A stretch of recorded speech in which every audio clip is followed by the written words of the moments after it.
The first thing you need to understand about the exclusion zone is that it is not silent at night. That's what I kept telling myself during the first few weeks, every time I heard something moving out there beyond the wire. Animals, wild boar, deer, packs of dogs that had been running feral through the zone for 30 years, growing larger and stranger with each generation, because nothing hunted them, and no one observed them closely enough to know what they had become. That's what I told myself. My name isn't important. I was 23 years old in the summer of 2014, which in Ukraine meant you were either volunteering or waiting to be called up, and I had volunteered before they had the chance to call me. My unit was assigned to a checkpoint on the northern access road of the Chornobyl Exclusion zone, not because the separatists had any particular interest in 30 kilometers of contaminated land, but because the access roads ran parallel to supply routes that were of considerable interest to many parties. We were not the story. We were the quiet edge of a story happening elsewhere, and most of the time that suited us perfectly well. The checkpoint itself was a converted Soviet-era road barrier station, a concrete building about the size of a two-car garage, a striped boom gate, a gravel lot, and a generator that required more personal attention than any of the 6 men assigned to guard it.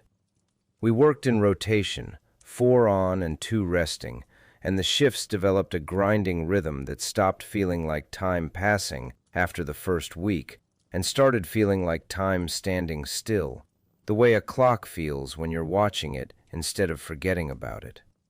You read, you wrote letters, you drank tea out of tin cups and watched the tree line and listened to the generator cough and thought about what you were going to do when this was over, whatever over meant in a situation where the edges kept moving. The zone was always there to the south, a fact of the landscape you could not unnotice once you had noticed it.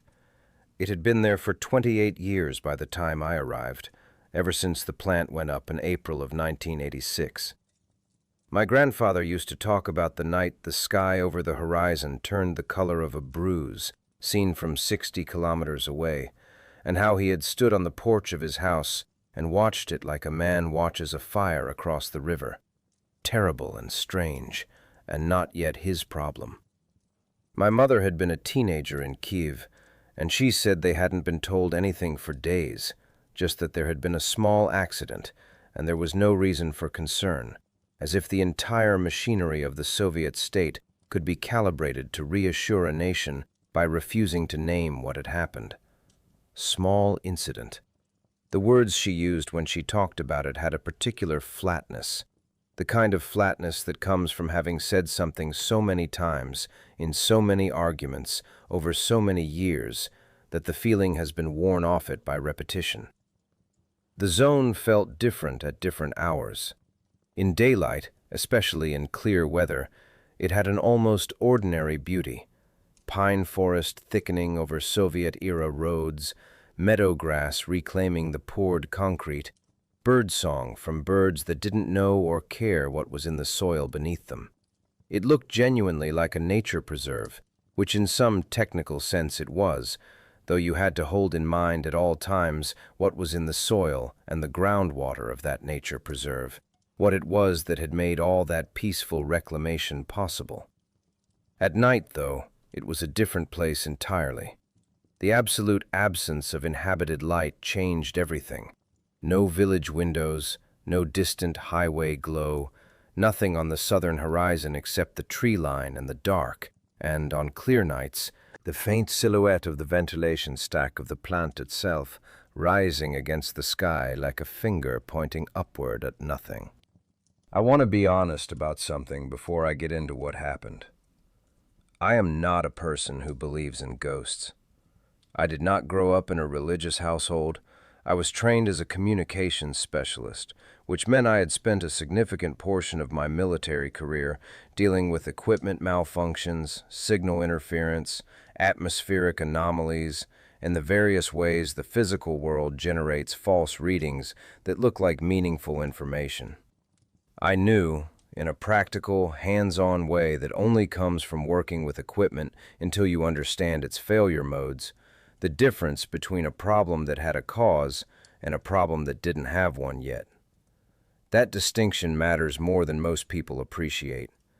Almost everything that frightens people, in my experience, is simply a cause that hasn't been identified yet. I'm telling you this because I want you to understand that what I wrote in that journal, the journal that was eventually taken from me, was not the product of a frightened young man seeing shapes in the darkness. I was frightened afterward. During, I was doing my job, as carefully as I knew how.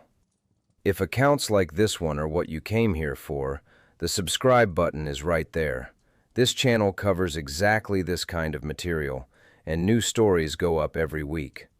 You probably don't want to be the one who misses what comes next. The night it started, and by started, I mean the first night I noticed, which is not necessarily the first night it was happening, was a Tuesday in late July. I had the second watch, running from roughly 11 at night to 3 in the morning.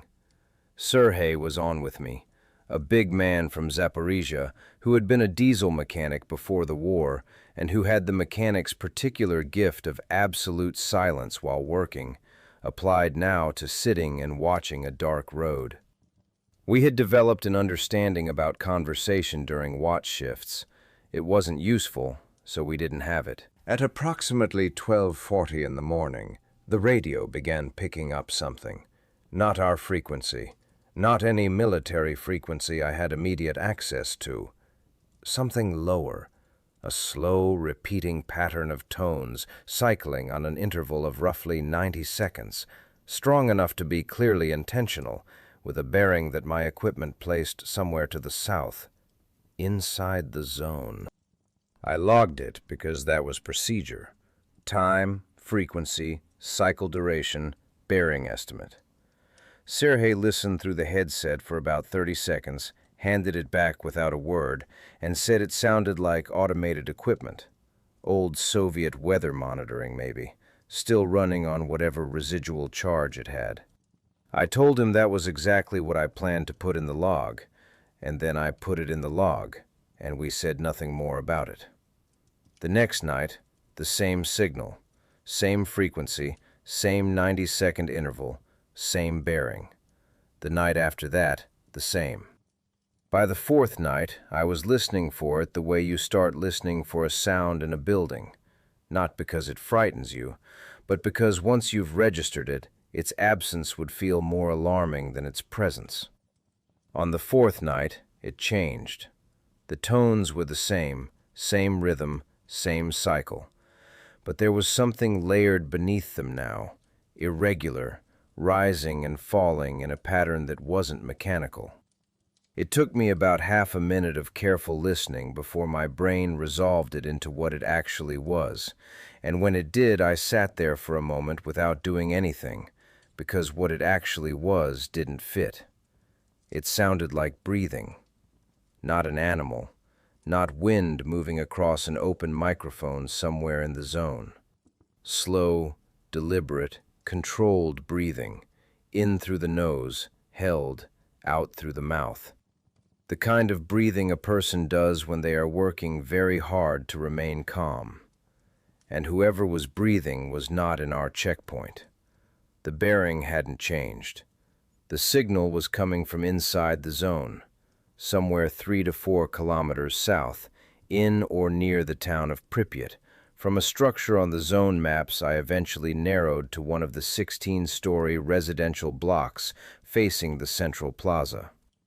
I did not write breathing in the log. I wrote anomalous audio component, possible wind interference, recommend monitoring. It is difficult, without sounding like I'm making excuses for myself, to explain why I didn't escalate immediately. The honest answer is that the war was very loud and very large, and happening in multiple directions at once, and what I had was a radio signal that sounded, to a tired 23-year-old at 2 in the morning, like it might possibly be someone breathing from inside a contaminated exclusion zone. The chain of command was occupied with things that were definitively, undeniably happening. A possible breathing sound from a dead city was not going to move quickly up that chain. I talked to Dimitro the next morning. He was our senior man, 41 years old, former regular army, the kind of person who has survived several careers by refusing to act on information that hasn't passed a very high threshold of confirmation. He listened to everything I described without interrupting. Then he poured more tea and said that if the signal was still present that night, I should work on tightening the bearing estimate, and that he would request a zone welfare check through official channels, though he said this with the inflection of a man describing something that would happen approximately when it happened, and not before. The signal came back that night, and the next. By the end of the second week, I had enough consecutive bearing readings to triangulate a specific building, Block 7 of the residential sector, a 16-story concrete structure on the north side of the central plaza, listed on the zone maps as structurally compromised and access restricted even for official cleanup crews. I submitted a formal signal intelligence report. I was told it would be forwarded to the appropriate team. Nobody told me what the appropriate team was. 5 days later, our unit received orders to conduct a security assessment of the southern perimeter fence, a standard patrol, checking for breaches, nothing we hadn't done before. Dimitrio told me quietly the evening before that if the patrol happened to pass through the sector adjacent to the coordinates I'd identified, and if anything warranted closer examination, that would fall within the scope of the assessment. We were not ordered into the zone. I want to be clear about that. What happened was the kind of permission that isn't stated, only implied. The way consequential decisions often work in military structures when no one wants to formally sanction the thing they are authorizing. We went in on a Tuesday. 3 of us, myself, Sergei, and a man named Pavlo who had grown up near Slavyansk and was the steadiest person I had served with, the kind of calm that comes from having already decided what matters and what doesn't. We left Dimitro and the other 2 at the fence. He told us 2 hours in the way a doctor tells you a maximum. We understood what 2 hours meant. Pripyat at night is a different country from Pripyat in photographs. I had seen the images, the famous ones, the amusement park with the rusting Ferris wheel, the school with the gas masks on the floor, the hospital with the lead aprons still hanging on their hooks. Photographs do not prepare you for scale. 16-story buildings in every direction. A city of 50,000 people, evacuated in 48 hours, left completely alone while the natural world spent 28 years establishing how little it needed the people who had built it. Trees had grown up through the plaza paving, birch saplings and pioneer weeds filling every gap, every seam, every joint in the concrete. The lamp posts were still standing at their original spacing along the central street, but their fixtures had rusted into shapes that no longer resembled fixtures, and the cables had been stripped long ago by people or weather or both. There was a smell, pine and wet concrete, and something underneath both of those, something mineral and faintly metallic that I had first noticed at the checkpoint fence on hot days and now found much stronger, much more insistent. The ground itself was contributing to it. We moved without headlamps for the first few hundred meters. The moon was sufficient as long as we watched our footing, and the ground required watching. Broken concrete everywhere, exposed rebar, tangles of collapsed fencing half buried under vegetation and barely visible until you were already stepping on it. We moved the way you move when being quiet and not breaking an ankle are both non-negotiable. Block 7 was at the southern end of the residential sector. From the signal data, the source was somewhere in the upper floors, 8th or 9th. The triangulation had never been exact enough to be more specific than that. The lobby entrance had been sealed with a welded metal plate at some point, but the plate had been worked loose on the right side, bent outward, creating a gap just wide enough for a person to pass through sideways. The disturbance to the dust and grime around the gap was visible even in the partial moonlight. Someone had used this entrance before us, and more recently than 1986. I went first, then Sergei, then Pavlo. On the other side, we switched on headlamps, and the beams moved across a lobby that had once been a functioning lobby. Tiled floor, a bank of steel mailboxes, a notice board still attached to the wall with a curling paper notice, a stairwell door at the back propped permanently open by years of settling. The mailboxes still had mail in them, little paper shapes visible through the rusted access slots, held there for 28 years by the simple fact that no one had come for them. The smell was stronger inside. The metallic undertone was more pronounced, and there was something else layered beneath it, something biological, the specific humidity of a space that has been occupied. You know the difference between a sealed, empty space and a space that something living has been using. The humidity is different. The walls retain it. This building had that quality, not stale, but inhabited, in a way that required something to have been inhabiting it. We went up. The stairs were structural concrete, which meant they had held and would continue to hold, regardless of what had happened to everything around them. The walls had shed their plaster in long sheets that lay on the landings like skin that had peeled in the heat. I counted floors as we climbed. 3, 4, 5. The building absorbed sound completely. Our boots, our breathing, the occasional creak of the handrail under Sergei's weight, and then nothing else. Absolute nothing else. On the 7th landing, I stopped moving. In the dust ahead of me, dust that had accumulated in undisturbed layers over years, the kind that looks almost solid because it has never been disturbed, there were footprints. Not our prints. We had not been there yet. Not animal tracks, not the degraded imprints of someone from 1986. These were boot prints, recent enough that the dust had not fully resettled over the ridges of the tread pattern. Not fresh, not from tonight, but not from decades ago either. Someone had come up these stairs within the past weeks or months, and they had not come back down. Sergei crouched beside me and looked at them without speaking. I looked back at Pavlo, who had positioned himself facing the lower stairs and the darkness below. He shook his head once. Nothing behind us. We went up. The 9th floor corridor was long and straight, with apartment doors on both sides, some open and some closed, and a window frame at each end, both long since empty of glass, the frames corroded into abstract shapes. The far window admitted a panel of pale moonlight that fell diagonally across the floor and illuminated perhaps 4 meters of the corridor in a bluish-white stripe before the darkness resumed on either side of it. The footprints continued down the corridor. We followed them with our headlamp beams, carefully, methodically, and they led straight toward the window, toward the light. And then they stopped. In the middle of the corridor, approximately 2/3 of the distance from the stairwell to the far window, the prints ended. No turn, no stagger, no evidence of a fall or a jump or a reversal. They ended the way a sentence ends, cleanly, in the middle of nothing, as if the person walking had simply stepped out of the physical world at that precise point and continued somewhere the floor couldn't record. I stood over the last print. I looked at it for a long time.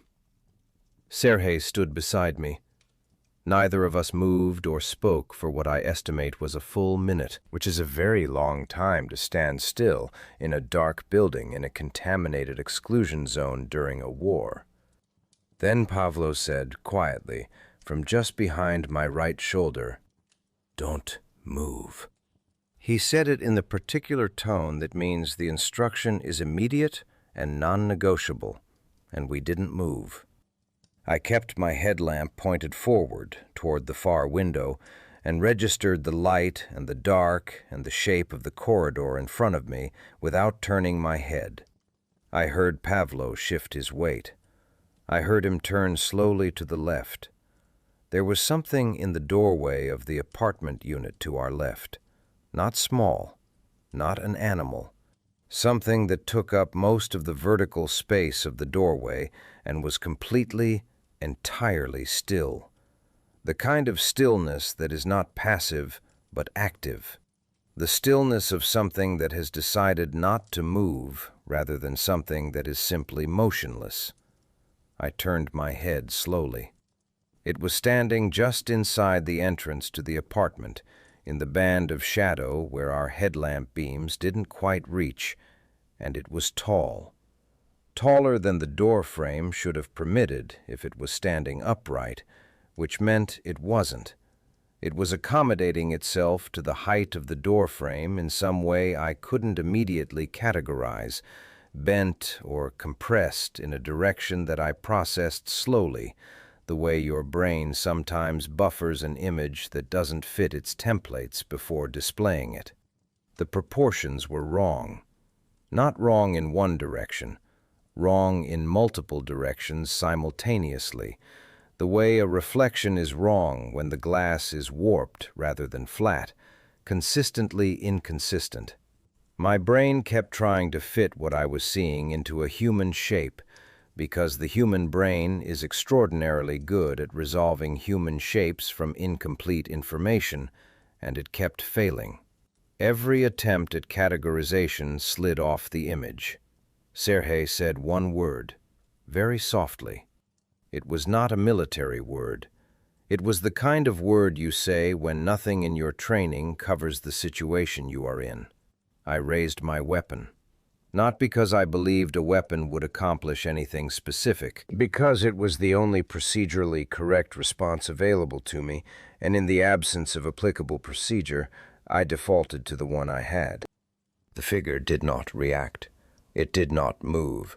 It stayed in the doorway in its wrong proportions and its absolute stillness, and I became aware of a sensation I have since tried many times to describe accurately and have always failed to describe satisfactorily.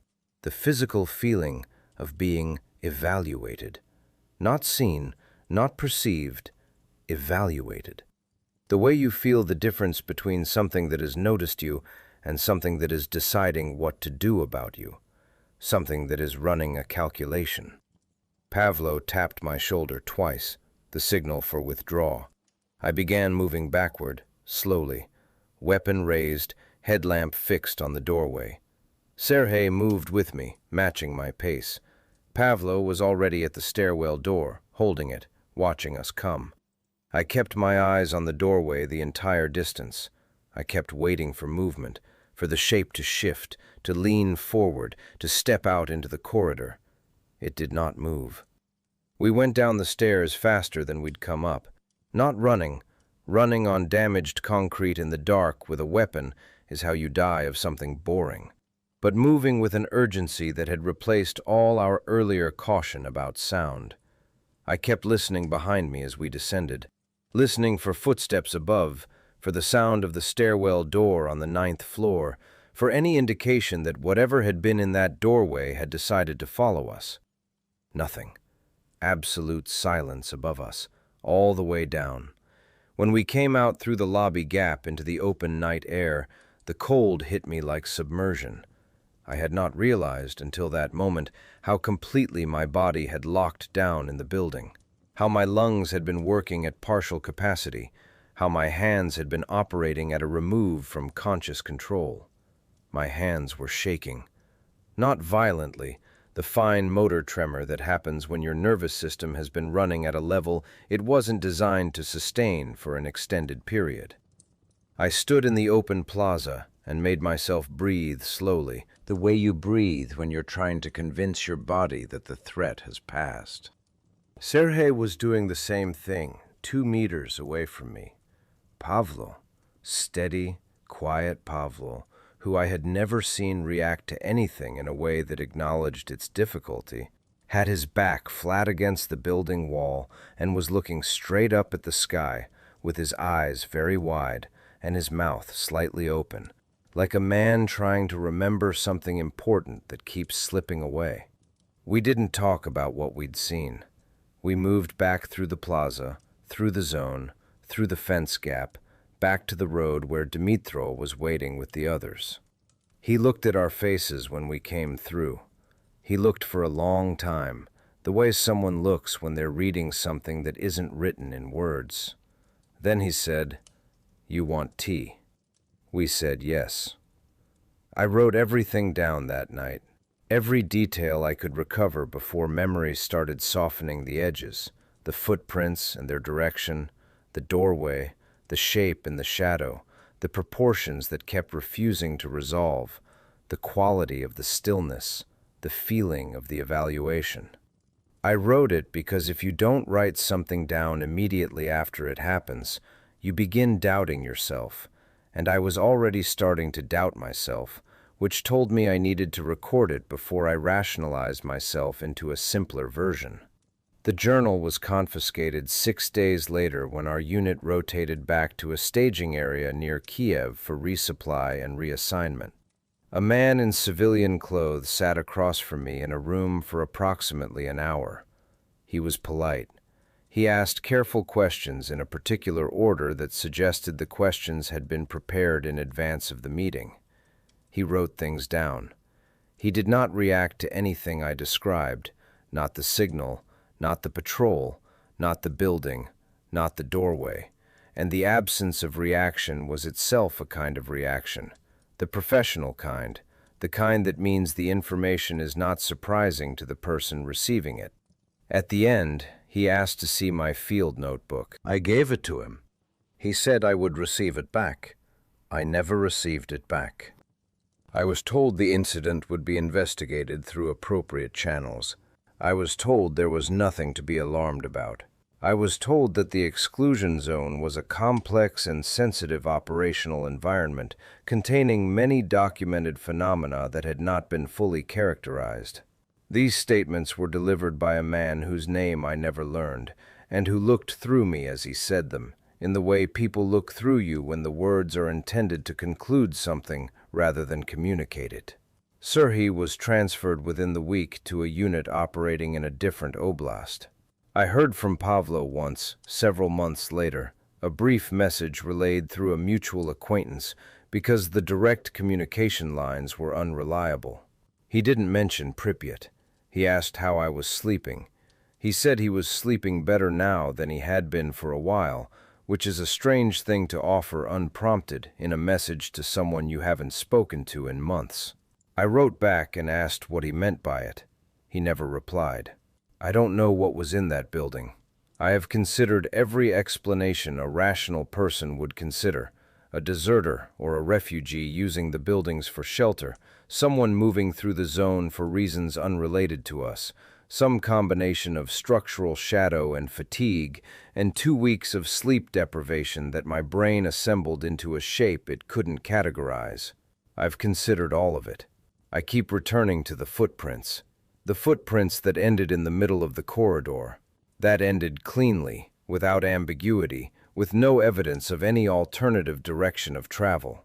And the direction they were pointing when they stopped, toward the far window, toward an open window frame on the 9th floor of an apartment block in an abandoned city in a contaminated zone that no one is supposed to enter, with no ledge, no fire escape, and a drop of roughly 25 meters to the concrete of the plaza below. Whatever was in that doorway did not follow us when we left.